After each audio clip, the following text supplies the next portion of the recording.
What's 100% a scam, but we accepted it in our society? That dental isn't part of medical insurance by default. Same with eye care.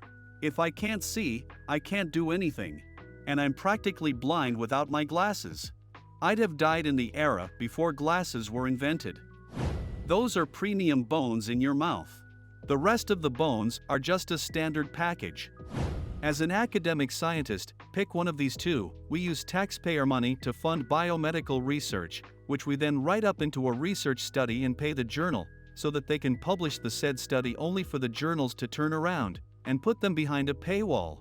We also use taxpayer money to fund years of biomedical research, which occasionally results in a groundbreaking drug, treatment, which then gets licensed out, usually by a pharma company, which then marks up the price and turns around and charges the taxpayer an absurd amount of money to use the said drug.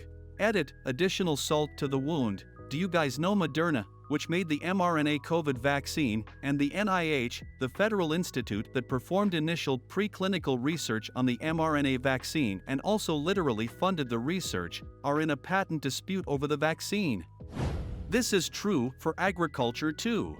Lots of research done with grant money, which is funded by taxpayers, and then private companies get exclusivity to the research to take it to market. If you wanted access to that free research for your company, too bad. It's even leveled up. Special club varieties of fruits and veggies. Licensing of varieties from private companies who got it researched or bred from public universities with grant money. Subscription services for fucking everything. It does annoy me.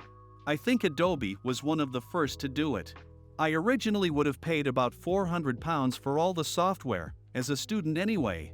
That's already a lot. But I owned it all.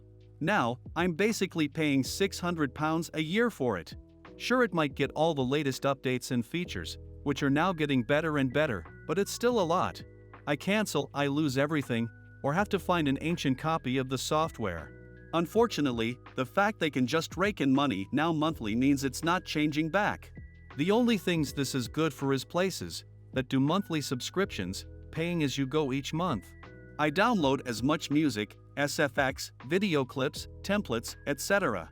as I can and make the most of that month of downloads, then I don't need anything else from them for ages, if ever. Arbitration clauses in almost every service provider contract, tricking you into giving up your access to the court system. Nobody talks about it, but they should. A lot of employers make you sign arbitration agreements too, not enforceable in EU.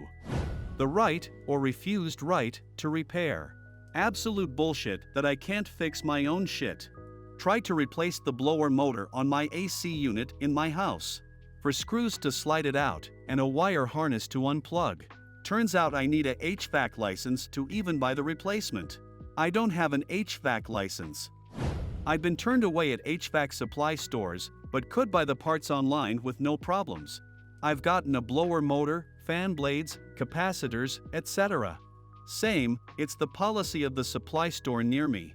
I ordered the parts online, but have since learned that if you go in with confidence and say it's a cash job, you can buy from that store. Ticketmaster. I was looking for tickets to a pro hockey game. The ticket price was $108 and the Ticketmaster fee was $83. Needless to say, I didn't buy the ticket. I recently went to see a touring Broadway show that came to my city. My options to get tickets were to walk to the box office after work, a 10-minute walk one way, because parking around there sucks, or order online through Ticketmaster. 2 tickets at the box office cost me $132. It would have cost $198 with Ticketmaster's fees.